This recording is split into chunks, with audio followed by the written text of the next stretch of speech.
Hello sir. बोला ना. ते नागपूरमध्ये कर्जमाफीचे शेतकऱ्यासाठी एक मुद्दा मांडला होता बच्चू साहेबांना. हम्म. ते आता शेतकऱ्याला आश्वासन दिले की 30 जून 2026 पर्यंत सर्व शेतकऱ्याचं कर्जमाफी होणार. हो. मग सर आता कशी होणार? रेग्युलर होणार का किती वर्षापासून किती वर्षापर्यंत होणार? ते हम्म. संपूर्ण एक डिटेलमध्ये माहिती सांगा बरं सर.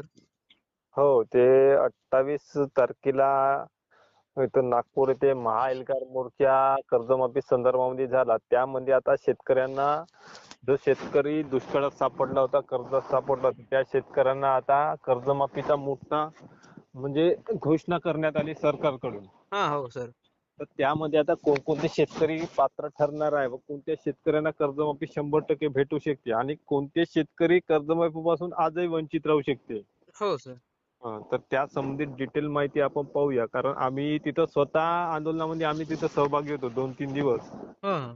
आणि त्यामध्ये जे काही नेते होते त्यांच्यासोबत आपलं जवळीक होती, त्यामुळे आपल्याला त्या गोष्टी काय काय झाल्या कर्जमाफी संदर्भात सविस्तर डिटेल आपण शेतकऱ्यांपर्यंत पोहोचवू. हो सर.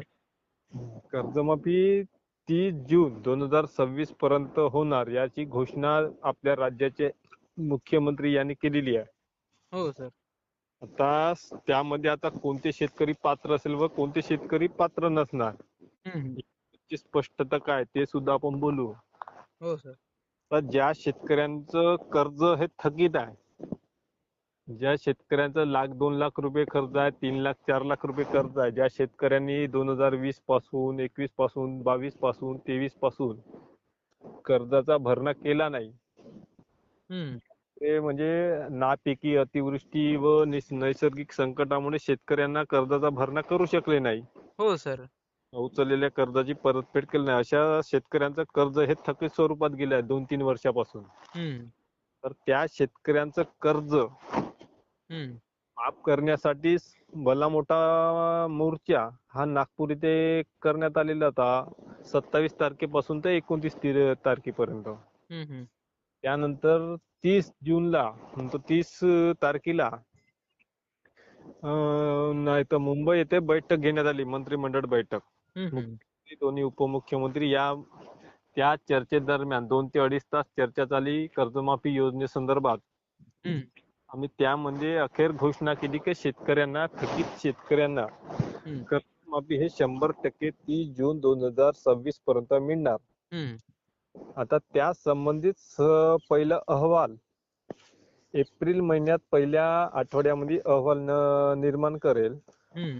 कर्जमाफी संदर्भात म्हणजे जिल्ह्यातील, तालुक्यातील आकडेवारी गोळा करून हं.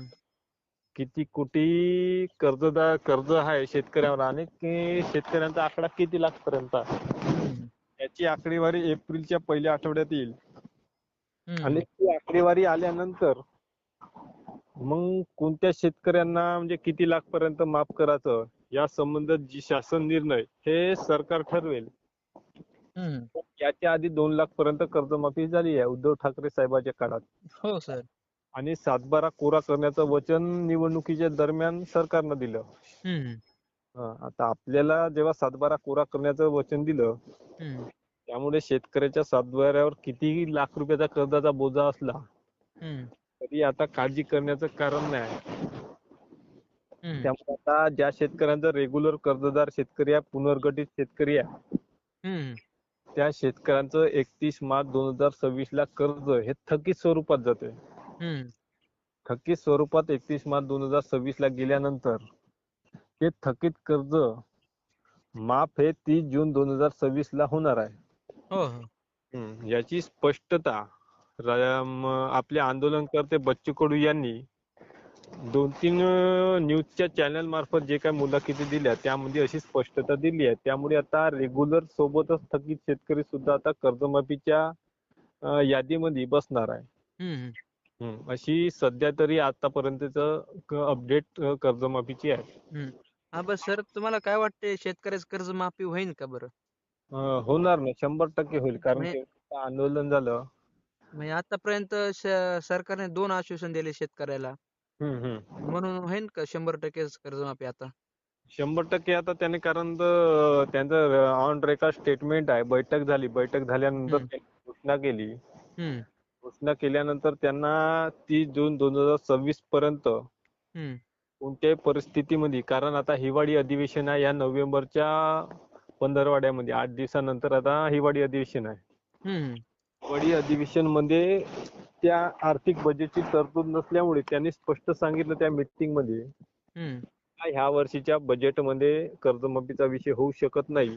हम्म पण समोरच्या बजेटमध्ये पुढील वर्षी तर त्या कर्जमाफीचा विषय हा घेता येईल व शेतकऱ्यांना कर्जमाफी देऊ शकू आपण, असं एकनाथ शिंदे आणि आपल्या राज्याचे मुख्यमंत्री देवेंद्र फडणवीस आणि अजित पवार हम्म या उपस्थित नेत्यांना आश्वासन दिलं. आणि प्रसारमाध्यमांशी बोलताना शेतकऱ्यांना आश्वासन टीव्ही मार्फत मुख्यमंत्री यांनी दिलेले आहे. हम्म त्यामुळे 100% शेतकऱ्यांना सातबारा कोरा होऊ शकतो. हम्म हम्म. तरी आपण पहिलेच आता व्हिडिओ तर लय पाहिले की शेतकऱ्याला चॉकलेट दिले असं म्हणणं सोशल मीडिया आपण पहिलेच पाहिले सर माहिती.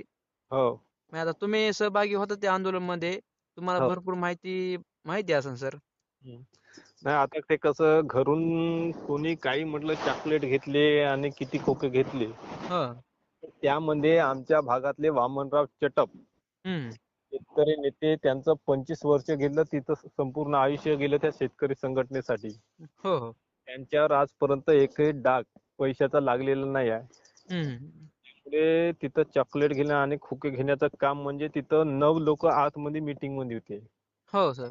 एकटा बच्ची कडू नव्हता किंवा एकटा रविकांत तुपकर नव्हता, एकटा अजित नवले नव्हते किंवा हा. इतर बाकी शेतकरी नेते एकटे नव्हते हम्म साठी. त्यामुळे शेतकऱ्याचा मुद्दा होता. शेतकऱ्यांना आजपर्यंत कर्जमाफी कधी मिळणार हे माहित नव्हतं, पण आता कुठंतरी 30 जून 2026 ची तारीख भेटली, त्यामुळे मॅनेजचा काही विषय नाही. हा फालतू अफवा शेतकऱ्यांमध्ये संभ्रम निर्माण करण्याच्या गोष्टी आहे. हम्म त्याच्याकडे लक्ष न देता शेतकऱ्यांचा सातबारा कसा व त्या पुढील 7-8 महिन्यात होईल हम्म त्याकडे लक्ष देणं गरजेचं आहे. हम्म. हम्म. ओके धर सर, माहिती दिल्याबद्दल. धन्यवाद.